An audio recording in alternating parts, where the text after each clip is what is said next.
I was a scientist studying alien life on a distant planet. One night, I heard a voice in my mind whisper, "You do not belong here, but you belong to me."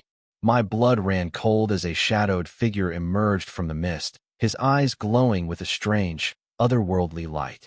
"You came to study us," he murmured, his hand brushing my skin. "But now that I've touched you, you can never leave." I never thought I'd be one of those people with a story too strange to believe. But here I am, posting this from the middle of nowhere. Or I guess I should say not Earth. Yeah, I left Earth. I worked for a private research team studying habitable exoplanets. Years of training, tests, simulations, you name it, we did it. I wasn't some big-shot commander or famous astronaut. I was just one of the lead biologists. My job was to observe, collect samples, and run tests. We got selected for a mission to Gliese 581G, a planet about 20 light-years away from Earth. Supposedly in the Goldilocks zone. Not too hot. Not too cold. Earth-like atmosphere. Gravity a little heavier but manageable. It had water. Plant life. Weird sky, though, purple in the day, kind of like a bruised sunset that never ended. Twin moons at night. Pretty on paper. But no one talks about how pretty can still feel wrong. We touched down, set up base camp near this massive lake. The water was dark, still, always cold. Never saw it ripple, even when the wind blew hard. I thought maybe it was denser than Earth water. Didn't think too much of it. Not at first. There were 5 of us. Dr. Velez, team leader, Soren, tech specialist, Rami, geologist, May, botanist, and me, Neil. Everyone had their job. We weren't friends, but we got along. We had to, being trapped together on a planet no one had ever stood on before. At first, things went fine. We stayed busy. The planet was quiet. No large animals, no insects, no noise except the wind. The plants didn't rustle. They just stood there, pulsing faint light at night. We cataloged everything, worked 12-hour shifts, and rotated watch schedules. Nights were off. I can't explain it. On our second week, I started having dreams. They didn't feel like dreams. More like memories that weren't mine. Always the same. A voice whispering in my head. Not words at first. Just emotion. Loneliness. Hunger. Need. I'd wake up cold and sweating. My bunk was freezing no matter how high I turned up the heat. I didn't say anything. We were all stressed. Soren hadn't been sleeping. May kept having nosebleeds. Velez said it was atmospheric pressure. Rami joked about ghosts, but no one laughed. Then it got worse. One night, I stayed outside longer than usual after my shift. The lake was glowing a bit. Not a reflection, from within. Like something was moving underneath. But the surface never broke. I stood there, staring, and that's when I heard it. "You do not belong here, but you belong to me." It didn't come from outside. It came inside my head. Like someone pressed the words directly into my brain. I turned around, thinking maybe Velez or Soren was messing with me. But no one was there. Just me, the dark, and the soundless mist creeping up from the shore. I tried to move, but I couldn't. My legs wouldn't listen. Then I saw it.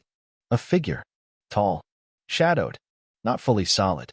Like it was wrapped in the mist. It didn't walk. It glided. Its eyes were glowing, not bright, not like flashlights, but dull and endless, like looking into twin galaxies. The closer it got, the colder I felt. The kind of cold that burns. I wanted to scream. I wanted to run. But I was rooted in place, like the plants. The figure raised its hand, long, too many fingers, jointed wrong. And it touched my face. "You came to study us," it whispered. Not in English. Not out loud. The words formed in my mind like my own thoughts. I couldn't breathe. Its hand was cold, and where it touched me, I went numb. The numbness crawled over my skin, like it was marking me. "But now that I've touched you, you can never leave." I don't remember how I got back inside. I woke up on the floor of the lab, shaking, nose bleeding, ears ringing. No one had seen me come in. My logs from that night were wiped. Completely blank. I told Velez something strange happened. He told me to rest, that maybe the atmosphere was messing with our perception. But when I looked at May and Rami, they wouldn't meet my eyes. That's when I started realizing I wasn't the only one. The others were hearing it too, feeling it. Rami's hands wouldn't stop shaking. Soren started humming a tune none of us recognized, over and over again.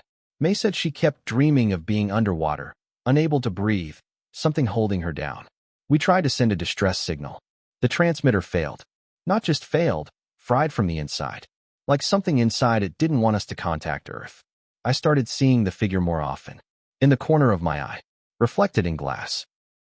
It never spoke again, but I could feel it watching, waiting. Every time I looked at the lake, I felt drawn to it, like it wanted me to come back, like it needed me. I don't know how long we've been here now. Time doesn't feel right anymore. The suns rise, but we don't know what day it is. The logs reset every morning. The stars are wrong. Something is keeping us here. And whatever it is, it thinks I belong to it. We stopped talking about the lake. We stopped talking about anything, really. After that night, everyone got quieter. Veles kept pushing the mission forward like nothing was wrong, but his hands were always shaking. I'd catch him whispering to himself in the comms room when he thought no one was listening. Rami refused to go outside. May started journaling obsessively, pages and pages of symbols I didn't recognize. When I asked her about it, she just said, "They show me in dreams." Soren, he changed the fastest. He was the first to stop sleeping altogether. He said the voice wouldn't let him. Said the figure stood at the edge of his bunk every night, watching. He stopped eating after a while too. Said the food tasted like rot. His skin turned pale, almost bluish, like something inside him was dying or growing. I started avoiding mirrors. Every time I looked at my own reflection, I felt like something else was staring back. Not me, not fully me. Like my eyes had depth they didn't used to have. Like someone, or something, was living in there now. The worst part? I started feeling comfortable. I know how that sounds. But the longer I was here, the more the fear started to fade. I didn't trust it. It felt planted, like a drug that numbs everything. Like whatever it was didn't want us to fight back anymore. Then, one night, Rami snapped. I heard him scream through the wall. Real, blood-curdling, primal. By the time I got to the living area, he was already outside.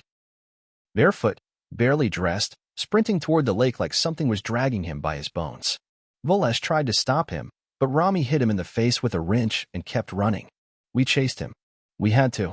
He ran straight into the water. We didn't see a splash. No ripple. No sound. He disappeared. One moment he was there, and the next gone. Swallowed like he never existed. The water was still as glass. That was the last time any of us left the base without a weapon. We buried the wrench.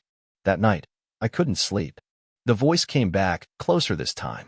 Like it was leaning over my shoulder, whispering directly into my skull. The words were soft, but sharp. He was mine. You interfered. But you were special. I turned and saw it. The figure. Not in the distance. Inside the lab. Right at the end of my bed. I couldn't move. I couldn't scream. It just stared at me. Eyes glowing that endless cosmic light. It tilted its head, like it was curious about me.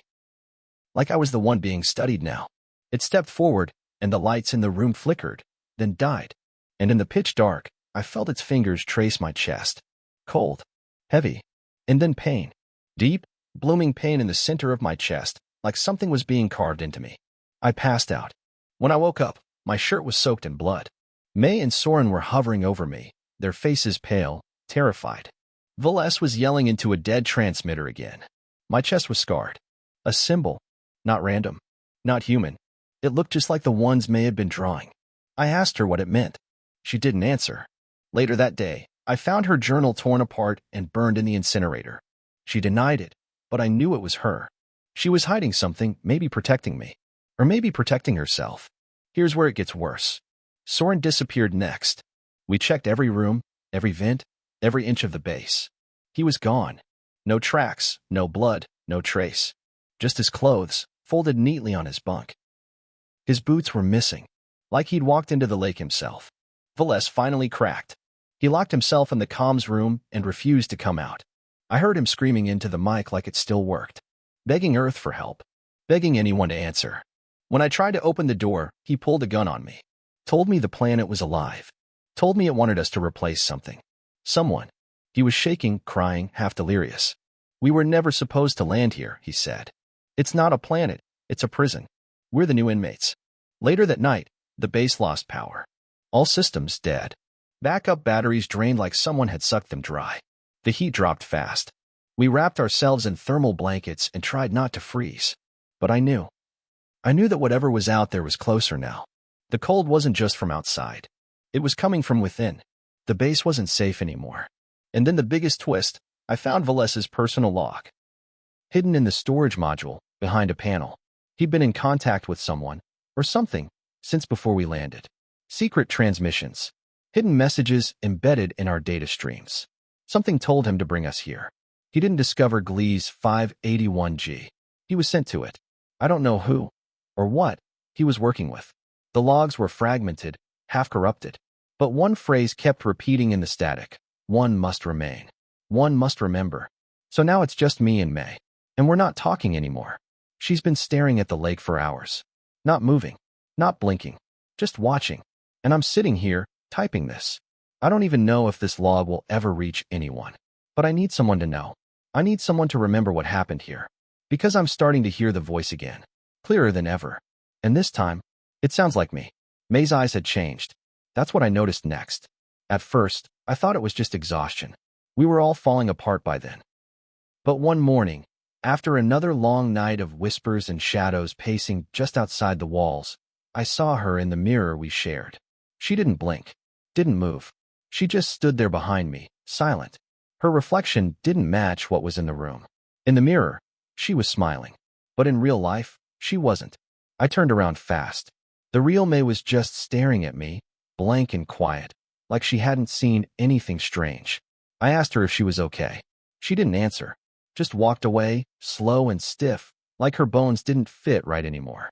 That's when I started keeping a record, writing everything down, not in the base logs, but by hand, in a small black notebook I'd tucked into my bag when we left Earth. I didn't trust the system anymore. The digital logs were still getting wiped every day at midnight, like time was resetting itself. I checked the food supplies. They hadn't gone down. We'd been here for weeks, but we still had the same amount of rations. The same unopened boxes. The same half-eaten meal tray in the mess hall, exactly where Rami had left it the night before he ran into the lake. Like time hadn't passed at all. Or like we were caught in some kind of loop. Only we remembered the days. The planet didn't. Then came the second twist. I was looking through Soren's things, trying to find something that might explain what happened to him. And in the lining of his pack, I found a hidden compartment. Inside, more of those symbols May had drawn. But these weren't sketched. They were burned into strips of what looked like synthetic flesh. I don't even know how to describe it. It looked like skin, but artificial. Pale, soft, stretchy. It reeked of ozone and iron. The symbols pulsed faint light, like veins. I brought them to May. She flinched when she saw them. Not scared or angry. Where did you get those? She asked, her voice completely flat. I told her. She didn't speak for a long time. Then she said, Soren wasn't taken. He gave himself to it. What do you mean? She looked me in the eye. No emotion. No hesitation. Some of us were chosen before we left Earth. We just didn't know it. That's when I realized something else. We hadn't all been selected at random. Every single one of us had lost someone before this mission. A parent, a spouse, a child. The application process asked about it. I thought it was just psychological profiling. It wasn't. We were chosen because we were already broken. I confronted Veles about it. He laughed. Like really laughed. Loud. Unhinged. Echoing through the halls. He told me I was finally catching up. That the planet was never meant to be studied. It was bait. A trap. A place designed to reflect us. Our guilt. Our grief. Our need to believe in something bigger. He said we weren't alone.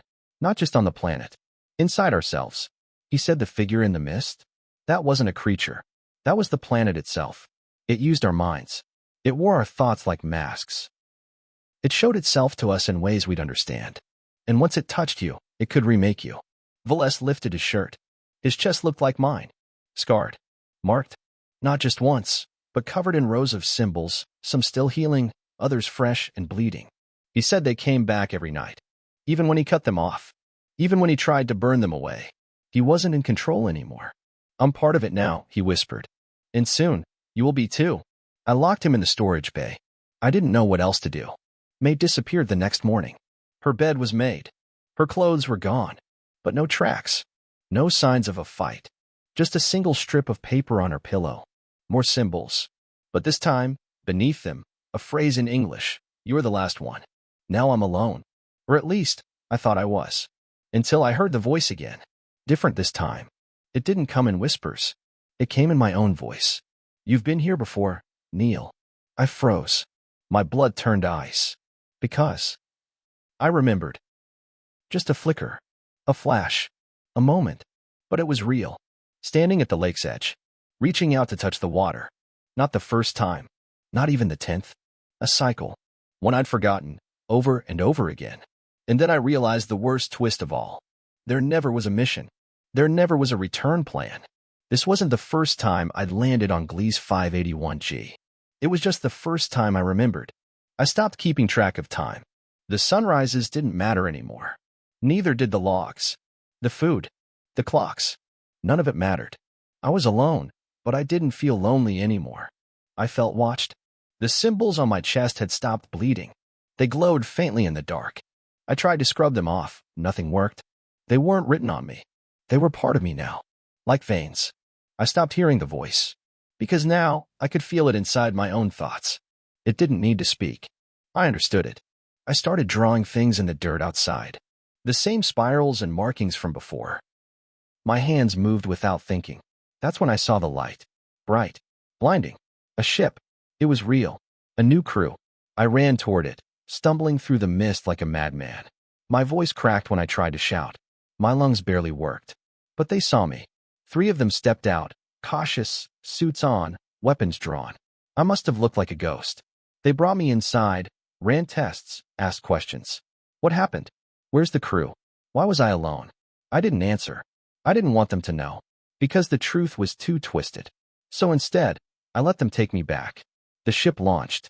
Earth came into view. But something wasn't right. It was smaller, dimmer, like I was seeing it through glass, or like it wasn't really there. I was taken to a facility outside of Tucson, Arizona. Isolated compound. Full medical lockdown. Quarantine. They said I was delusional. PTSD from isolation. Dehydrated. Malnourished. They said no one else from my crew was ever listed on record. Just me. No record of Velez. Soren. Rami. May. No launch file. No mention of Glee's 581G. They told me I'd never left Earth.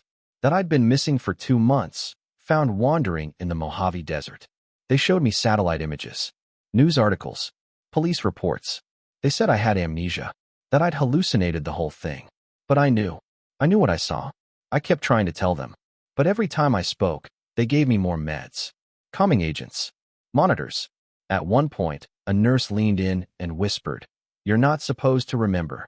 She smiled, and I saw her eyes, glowing, just like his. A week into my recovery, I was brought into a therapy room. Not a padded cell. A real room. Table. Chairs. Sunlight through a window. It felt too normal. And that's when I saw her. May. Sitting there. Perfectly calm. Hair neat. Eyes dark. No symbols on her skin. Just like nothing ever happened. "I wanted to say goodbye properly," she said. I just stared at her. Couldn't speak. My throat closed. "You were the final test," she said quietly. "You held on the longest." "What are you?" I asked. "What the hell is any of this?" She tilted her head. Her expression didn't change. "We needed to see if memory could survive the cycle. If identity could resist assimilation. You were interesting. You're not real," I muttered. "None of this is real. Neither are you anymore." She stood, walked over, laid a hand on mine. "I'm sorry, Neil. You were human once. But now, you belong. Just like the others." I jerked back. My hand tingled where she touched it. My skin flared, symbols glowing beneath the surface. "No," I said, voice shaking. "You used us. You took us." Her smile faded for the first time. "You gave yourselves," she said. Then she was gone. Just blinked out like smoke. I was alone again. The doctors never brought her up. No one remembered her visiting.